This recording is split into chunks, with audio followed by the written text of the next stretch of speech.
Hey guys, my name is Fran, and I'm going to talk a little bit today about the videos that we watched on the counseling skills. The first was about the listening cycle, and I noticed that the counselor in the video, when he was talking to the lady about her boyfriend and how he was so involved in his job, he really didn't focus on the boyfriend at all. He really focused a lot on her needs and her feelings, and encouraged her to elaborate on what was going on with her. I noticed, because I think as a female I tend to do it more, I would want to know more about the boyfriend. How does he respond when she gets up and leaves the situation, when she's uncomfortable? But he didn't focus on that at all. He didn't even ask her what the boyfriend's job was. He just focused solely on her and what was going on with her, and reflected her feelings back to her and focused on her needs. So that was a key thing for me in that first video. And then of course he summarized with her so we could understand better.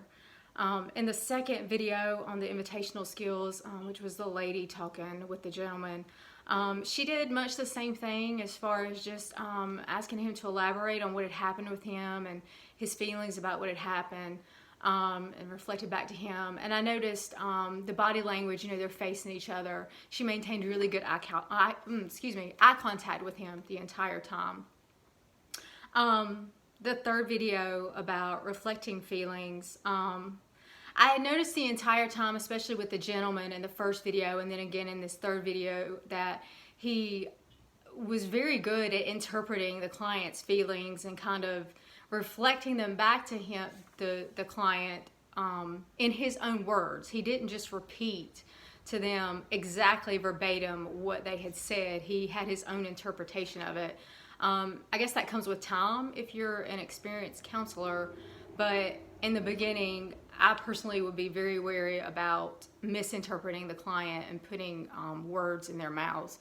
I wouldn't want to misinterpret that, but he seemed to be really good at it. So in the fourth video, reflecting meaning, I did notice the way the gentleman, the counselor, was really good about acknowledging the cultural differences between him and the client, and he did not take on this attitude of, kind of know it all. I already know about your culture and I'm going to make assumptions on what's important to you. He approached the client with an open attitude and asked him what was important to him, as far as his cultural background, to get a better understanding of what was important to him in regards to that situation.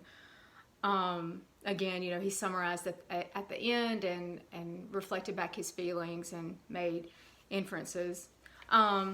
One thing I noticed overall about the videos while I was watching was that it was really hard to focus on the counselor and not the client, because he was just so neutral that he almost came across as boring.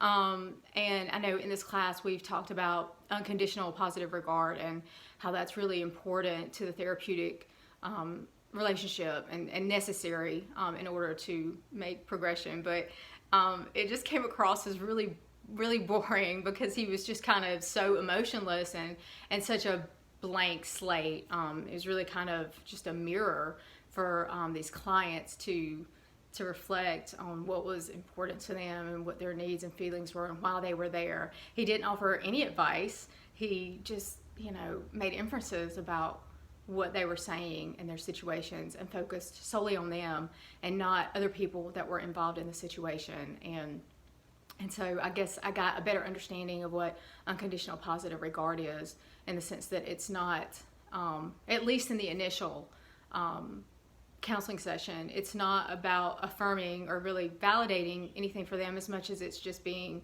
kind of a blank canvas and allowing them to reflect on why they're there and what's important for them.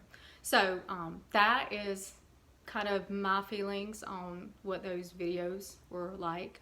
So anyhow, I hope you guys are having a good week so far, and I'll see you again on Sunday. Bye.